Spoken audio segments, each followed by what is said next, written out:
The rates are over 7, and 41% of agents say that they need to get a price reduction on their listing right now.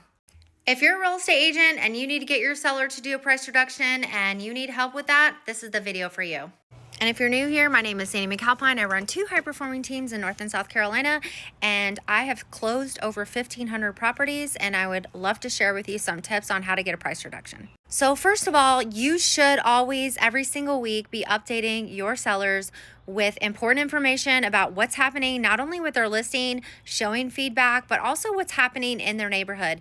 You should be discussing every single Tuesday, is the way I do it, discussing every single thing that's been going on that week since you've taken the listing.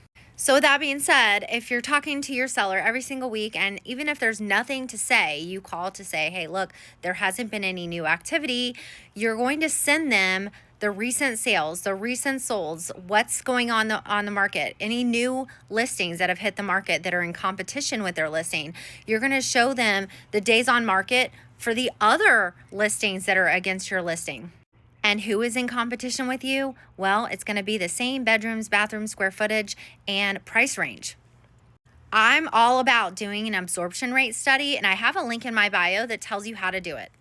So if the seller is seeing that you're doing all the marketing, you're doing open houses, you're keeping them abreast of all of the market updates every single week, and they're seeing that homes are sitting longer and they're closing for less, then having the conversation around reducing the price isn't going to be a new conversation, and it's not going to be out of left field, because the person is going to be educated about what's happening, and it all depends on their motivation.